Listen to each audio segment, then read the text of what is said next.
যারা তদবির করেন তারা they are not qualified to take the position. এখানে ছাত্রদের প্রতি আমাদের খুব বেশি অ্যাটেন্টিভ থাকতে হবে, খুব অ্যাটেন্টিভ থাকতে হবে। দর্শক, আপনাদের সকলকে দ্য ডেইলি ক্যাম্পাসে স্বাগত জানাচ্ছি।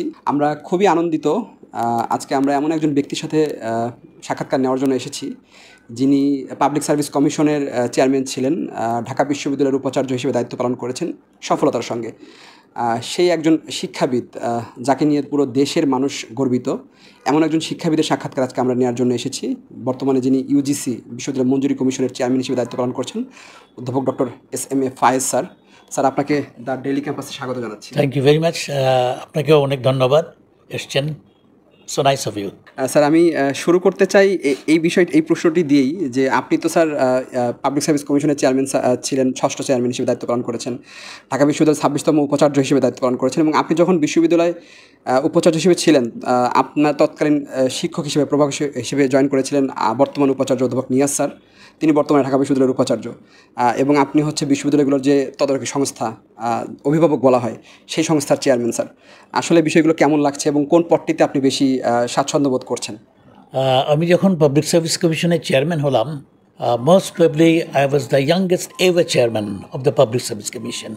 তা তখন একটা ছিল, আই ওয়াজ ভেরি ইয়াং, কেননা 93 থেকে 98 পর্যন্ত আমি ছিলাম চেয়ারম্যান। তো সেখানে একটা কন্ট্রিবিউট করার একটা যখন আমার কাছে সুযোগ আসলো, আমি কিন্তু সবসময় কোনো পদের জন্য কোনো দিন তদবির এটা বিশ্বাস করি না।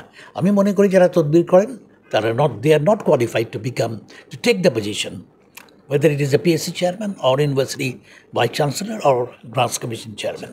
তা ওখানে ভালো লেগেছে, কন্ট্রিবিউট করার একটা সুযোগ পেয়েছি। দেশের শ্রেষ্ঠ সন্তানদেরকে বেছে বের করা যারা পাবলিক সেক্টরে কন্ট্রিবিউট করবে, তাই নিয়োগগুলো যেগুলো দিতে পেরেছিলাম বলে ওখানে অনেক ছিল, কোটার বিষয় ছিল, মেরিট ছিল, সব কিছু মিলে আই ওয়াজ স্যাটিসফাই। ওখানে উপাচার্যের পরে অনেক চ্যালেঞ্জ ছিল, ওই চ্যালেঞ্জেও কিন্তু আমি খুব একটা নার্ভাস বোধ করিনি, বিকজ আমরা সবাইকে নিয়ে কাজ করার চেষ্টা করেছি, ছাত্র, শিক্ষক, কর্মকর্তা, কর্মচারী সবাইকে নিয়ে, অ্যান্ড সামহাও ওটা আমরা অতিক্রম করতে পেরেছি। আজকে ইউনিভার্সিটি গ্রান্টস কমিশনে যে chairman, yes, here probably I am the oldest chairman ever. তা এখানেও ভালো লাগছে। 4 দিন আজকে নিয়ে 4th ডে। তা আমি সব কিছু এখনও জেনে ওঠার চেষ্টা করছি, প্রচুর মিটিং করতে হচ্ছে, অনেকেই সাক্ষাৎ করতে চাচ্ছেন টেলিফোন। এরপরেও আমি দেখার চেষ্টা করছি, যতটুকু জানতে পারছি আমার মনে হয় the environment will be very nice. Sir, কোয়ালিটির কথা যখন বললেন, তখন একটি বিষয় খুব আলোচিত সবসময় হয়ে থাকে যে পাবলিক বিশ্ববিদ্যালয়ের উপাচার্য হওয়ার জন্য আমরা পূর্বে যেটা দেখতাম আগে, যে আওয়ামী লীগের রাজনীতি বা শিক্ষক রাজনীতির সাথে জড়িত থাকতে হতো। তো আসলে স্যার, এই যে উপাচার্য নিয়োগের কোনো যোগ্যতা আপনারা নির্ধারণ করবেন কিনা, বা শিক্ষক নিয়োগের যোগ্যতা আপনারা কোনো নির্ধারণ করবেন কিনা স্যার? এটা হচ্ছে কি, যোগ্যতাটা এটা নিজের বিবেকের কাছে তার অবস্থানটা কী, দ্যাট ইজ ভেরি ইম্পর্টেন্ট। যেটা আমি প্রথমে বললাম যে লবি করে যারা হতে চায় তাদেরকে ওই পদে বসানো কোনো মতেই ঠিক হবে না।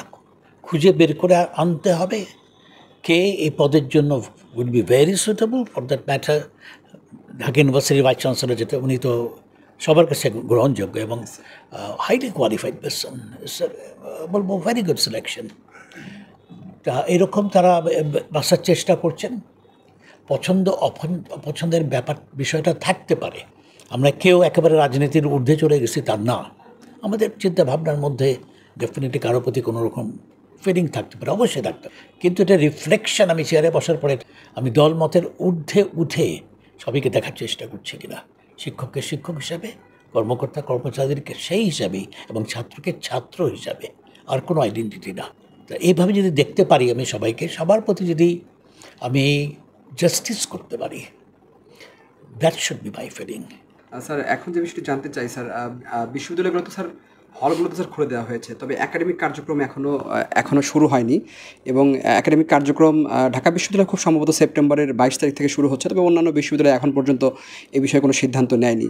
এর হয়তো কারণ হতে পারে যে অধিকাংশ বিশ্ববিদ্যালয় হয়তো অভিভাবক শূন্য হয়ে আছে। তো স্যার, আসলে একাডেমিক কার্যক্রম শুরুর বিষয়ে ইউজিসি কোনো উদ্যোগ নেবে কিনা স্যার? গত এক মাস এই ইয়াং জেনারেশন ছাত্রছাত্রীরা যেভাবে এনগেজ ছিল, নতুন একটা দেশ আমাদেরকে, দেশবাসীকে উপহার দেওয়ার লক্ষ্যে, এরপরে এখন সময় এসছে চিন্তা করা যত তাড়াতাড়ি সম্ভব শিক্ষা কার্যক্রম শুরু করা। স্যার, এই ছাত্র জনতার যে আন্দোলন স্যার, এই আন্দোলনের কারণে অনেক শিক্ষার্থী স্যার এখনও ট্রমার মধ্যে আছে স্যার। এই ট্রমা থেকে বের হতে স্যার প্রশাসনিক এবং সামাজিকভাবে আমাদের করণীয়টা কী স্যার? এই জন্যই আমি বলছিলাম যে কেবল তো 1 মাস ওরা যেভাবে এনগেজ থাকলো, তার আফটার ইফেক্ট যেভাবে, যে ট্রমার কথা যেটা আপনি বললেন, এই কারণেই বলবো একেবারে খুব তাড়াহুড়া করা হচ্ছে না কোনো জায়গায়, আমি যেটা দেখতে পাচ্ছি। আবার অ্যাট দ্য সেম টাইম কোনোভাবে যেন দেরিও না হয়, যথাসময়েই ক্লাসগুলো শুরু হবে বলে আমি খুব ভালোভাবে ফিল করি। আর এখানে ছাত্রদের প্রতি আমাদের খুব বেশি অ্যাটেন্টিভ থাকতে হবে, খুব অ্যাটেন্টিভ থাকতে হবে, ইন্টারাকশানটা খুব বেশি পরিমাণে বাড়াতে হবে, ছাত্র শিক্ষক সম্পর্কটা খুব ভালো জায়গায় আসতে হবে, এবং একটা একটা অনুভূতি ধারণ করতে হবে যে ছাত্রদের ফিলিংগুলোকে, ছাত্রদেরকে রেসপেক্টের চোখে দেখতে হবে। বিশ্ববিদ্যালয়ের প্রশাসনিক কাজে পুরনো সনাতনী পদ্ধতির কারণে ভর্তি কার্যক্রম থেকে শুরু করে ফলাফল প্রকাশ ও সনদ প্রদান, ভোগান্তি ও সময় অপচয়ের কথা আমরা সবাই জানি। নতুন বাংলাদেশে এটি দূর হবে কীভাবে স্যার? এটা দূর হবে সবাই মিলে। এখন যে প্রত্যাশা পূরণের লক্ষ্যে সবাই কাজ করবে। আমি এই বয়সে এসে I am still young, so I can contribute. তো সবাই কন্ট্রিবিউট করতে চাইবে, সবাই চাইবে যে প্রত্যাশাটাকে পূরণ করতে, এক্সপেকটেশনকে ধারণ করে এগিয়ে যেতে।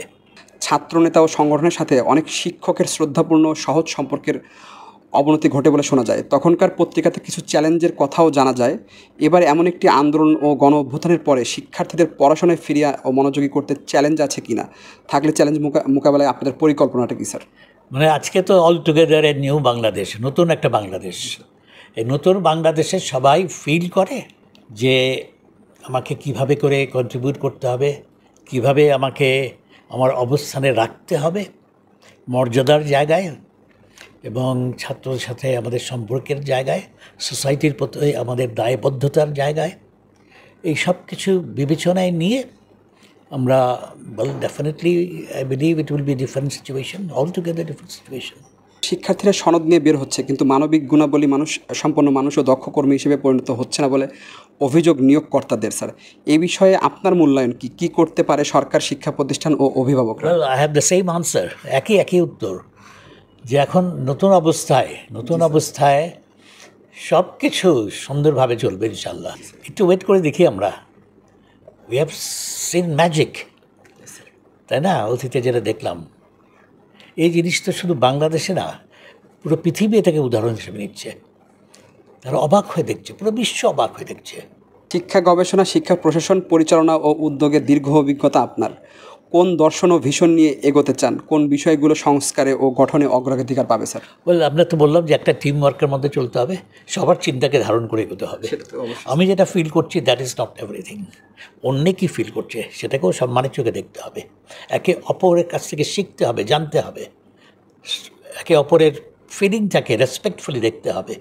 সব কিছু মিলে যখন আমরা একসাথে বসে, আমাদের তো কোনো মেম্বারও নাই এখন, তাদেরকে নিয়ে বসে একমত হয়ে আমরা সুন্দরভাবে এগিয়ে যাওয়ার চেষ্টা করব।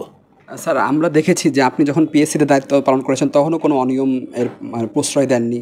ঢাকা বিশ্ববিদ্যালয়ের ক্ষেত্রেও একই আমরা অধ্যাপক ফায়েজ স্যারকে দেখেছি যে যিনি আসলে কখনও কোনো অন্যায় বা অনিয়মের সাথে আপোষ করেননি। স্যার, ইউজিসিতেও আমরা সেই একই ফায়েজ স্যারকে দেখতে পারবো কিনা? অবশ্যই। আমার তো আইন ভঙ্গ করে চলার কোনো উপায় নেই, অনিয়ম কোনোভাবেই হতে পারে না। নিয়মের মধ্যে চলতে গেলে সুন্দরভাবে নিজেও সেই প্রতিষ্ঠান সুন্দর থাকবে, প্রতিষ্ঠানের লোকজন ভালো থাকবে, নিজের ফিলিংটাও, আমার বিবেকের কাছে আমার দায়বদ্ধতার জায়গাটাও খুব সুন্দর অবস্থানে থাকবে। এই সব কিছু মিলে আমরা কিসের জন্য অনিয়ম করব? ওয়াই? আমি একা ভালো থাকতে হবে না, সবাইকে ভালো থাকতে হবে, কিংবা সবাই ভালো থাকছে আমি ভালো নাই, ওইটাও হলেও হবে না। করোনার সময় অটোপাসের রেফারেন্স টেনে ওই ব্যাচগুলোর অনেক শিক্ষার্থীদের মধ্যে কোর্স শর্টকাট, সিজিপিএ বাড়িয়ে দেওয়ার মতো কিছু দাবি উঠেছে কয়েকটি বিশ্ববিদ্যালয়ে, কিন্তু এতে শিখন ঘাটতি আরও বেড়ে যাবে বলে আশঙ্কা শিক্ষকদের। কীভাবে দেখছেন বিষয়টিকে স্যার? করোনার সময় এমন একটা পরিস্থিতি ছিল, all together it's a different situation. আমরা কোথায় যাব আলটিমেটলি এটা আমরা জানতাম না। আমরা ঘরের মধ্যে বন্দি হয়েছিলাম। জীবনটাকে বেঁচে থাকাটাই তখন চ্যালেঞ্জের ব্যাপার ছিল, বেঁচে থাকা মূল চ্যালেঞ্জ ছিল। তখন যে বিষয়গুলো আমাদের অ্যাডজাস্ট করতে হয়েছে, এটার একটা পরিপ্রেক্ষিত ছিল। You have to appreciate that way. আর এখন যেটা হলো যে এসএসসির ছেলেমেয়েরা চাচ্ছিল যে পরীক্ষা হয়েছে পরে পরীক্ষা না দেওয়া, যারা আমাদের অ্যাডভাইজার সাহেব যথাযথ বলেছেন একটু চিন্তার দরকার ছিল। আর আলটিমেটলি ছাত্ররা যেটা চায় সেটাকেই আমরা বেশি করে ইম্পর্টেন্স দেবো, গুরুত্ব দেবো, কিন্তু আরেকটু বোধহয় চিন্তা ভাবনা করে সিদ্ধান্তটা নিলে ভালো হতো। একটা সিদ্ধান্ত নেওয়ার পরে সেখান থেকে বা সরে যাওয়া যেমন ডিফিকাল্ট, সিদ্ধান্ত নেওয়ার আগে একটু চিন্তা ভাবনা করে সিদ্ধান্ত নেওয়া উচিত। স্যার আপনাকে অনেক ধন্যবাদ সময় দেওয়ার জন্য স্যার।